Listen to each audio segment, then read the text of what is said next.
और मुझे तो लगता है ये लोग मुझे इस घर की बहू नहीं बल्कि रोटियां बनाने वाली समझकर लेकर आए हैं।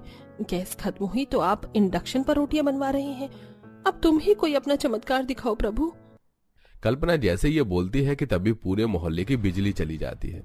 बिजली चले जाने की वजह से कल्पना अब इंडक्शन पर रोटियां नहीं बना पाती और वहीं आज दोपहर में 1000 रोटियां न बन पाने के कारण किसी का भी ठीक से पेट नहीं भरता है। अरे गैस के दाम तो काफी ज्यादा बढ़ चुके हैं। सुनने में आया है कि अब 1200 से सीधा 1400 की गैस होने वाली है और हमारे घर में तो महीने में 2 सिलेंडर खर्च हो जाते हैं। वो पड़ोस वाली शांति बता रही थी, जब आए दिन गर्मी में लाइट जाती रहेगी ऐसे तो बहू इंडक्शन पर भी खाना नहीं बना पाएगी। क्या करें अब। अरे आप लोगों ने सोलर पैनल के बारे में नहीं सुना है क्या? आजकल कई सारे लोग अपने घरों में सोलर पैनल लगवा रहे हैं। जब घर में लाइट चली जाती है तो सोलर पैनल काफी ज्यादा काम आता है।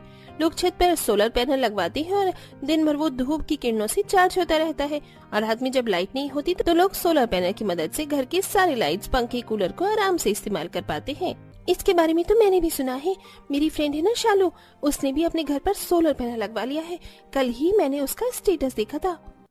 सोलर पैनल इतना ही ज्यादा किफायती है और हमारे लिए अच्छा है तो मैं कल इसके बारे में लोगों से पता करता हूँ और जल्द से जल्द सोलर पैनल लगवाता हूँ। 2 दिन के अंदर ही सुनील अपने घर की छत पर सोलर पैनल लगवा लेता है, जिससे अब पूरे घर वालों को ना ही सिलेंडर लेने की जरूरत पड़ती है और ना ही इंडक्शन पर खाना बनाने के लिए बिजली का इंतजार करना पड़ता है। इन लोगों ने तो नाक में दम करके रख दिया है। रोज रोज 1000 रोटी, ऊपर से गर्मी। ऐसा लगता है कड़कती धूप का सीधा चाटा मार रहा है ये सूरज मेरे चेहरे पर। कल्पना कड़कती धूप में किचन में खड़े होकर रोटियां बना रही होती है कि तभी रसोई में उसकी जेठानी सुषमा आती है। अच्छा हुआ जेठानी जी आप आ गई। मैं जब तक सब्जी देख लेती हूँ, आप थोड़ी सी रोटियां बेल दीजिए। मुझे बंटी को स्कूल से लेने के लिए जाना है। रोटियां तुम बना दो ना, मैं तो यहाँ पानी लेने के लिए आई थी। इतना कहकर सुषमा चली जाती है, जिसे देख कल्पना, जब से आई हूँ तब से जेठानी को बस बहाने करते हुए ही देखा है। अब से मैं भी कल से बहाना करूंगी और रोटी नहीं बनाऊंगी।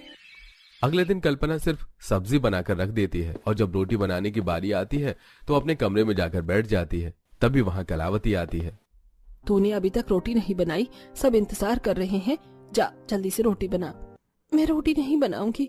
हर रोज तीनों वक्त दिन में मैं 1000 रोटी बनाती हूँ, वो भी उस कड़कती धूप में। आप लोगों ने क्या समझ रखा है मुझे? जेठानी जी को तो कोई काम नहीं बोलता। रोटी बनाने के साथ साथ घर के सारे काम भी मुझे ही करने पड़ते हैं। सुषमा बहू ने तुझे बताया नहीं क्या?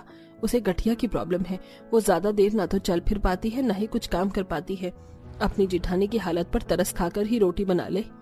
कल्पना बहुत गुस्से में थी, लेकिन अपनी जेठानी की हालत पर तरस खाकर बेचारी कल्पना फिर से कड़कड़ाती